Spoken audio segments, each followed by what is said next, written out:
Operation सिंदूर को लेकर DGMO lieutenant general Rajiv गही ने बड़ा खुलासा किया है।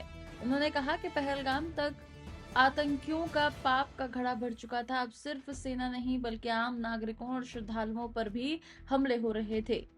शिवखोड़ी तीर्थ और पहलगाम हमले जैसे उदाहरण देते हुए उन्होंने बताया कि भारत की ओर से की गई जवाबी कार्रवाई एलओसी और आईबी पार किए बिना ही सटीक थी। पाकिस्तान की ओर से 9 से 10 मई को किए गए जवाबी हमलों को भारतीय एयर डिफेंस ने नाकाम कर दिया।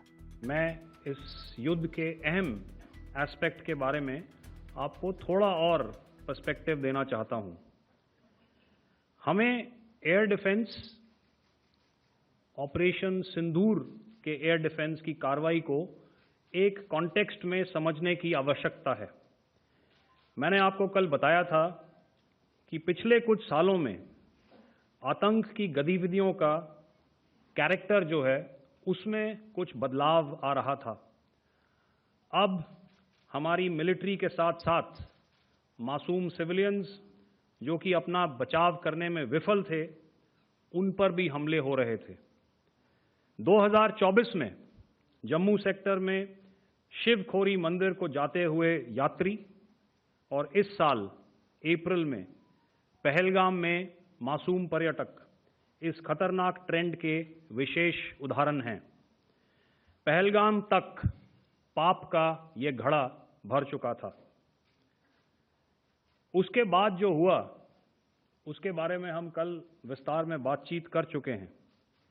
क्योंकि आतंकियों पर हमारे सटीक हमले लाइन ऑफ कंट्रोल और इंटरनेशनल बाउंड्री को पार करे बिना किए गए थे, हमें पूरा अंदेशा था कि पाकिस्तान का वार भी बॉर्डर के उस पार से ही होगा।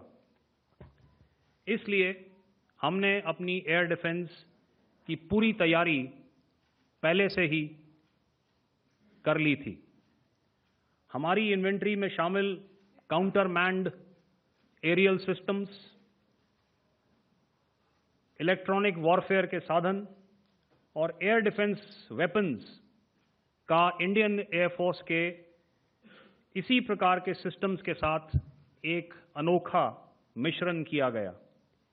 इसलिए आपने देखा कि जब जब पाकिस्तान एयरफोर्स ने हमारे एयरफील्ड्स और लॉजिस्टिक इंस्टॉलेशंस में 9 और 10 मई की रात को लगातार हमले किए, वो इस मजबूत एयर डिफेंस ग्रिड के सामने विफल हो गए।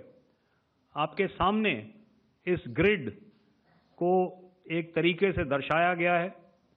आप देख रहे हैं कि इंटरनेशनल बाउंड्री से कितनी layers, radars, counter unmanned aerial systems, उसके पीछे शोल्डर फायर्ड वेपन्स, हमारे विंटेज एयर डिफेंस वेपन्स जो कि काफ़ी सालों से हमारी सेना में हैं। एयर मार्शल भारती ने भी उसके बारे में बात करी। और लास्ट में हमारे मॉडर्न एयर डिफेंस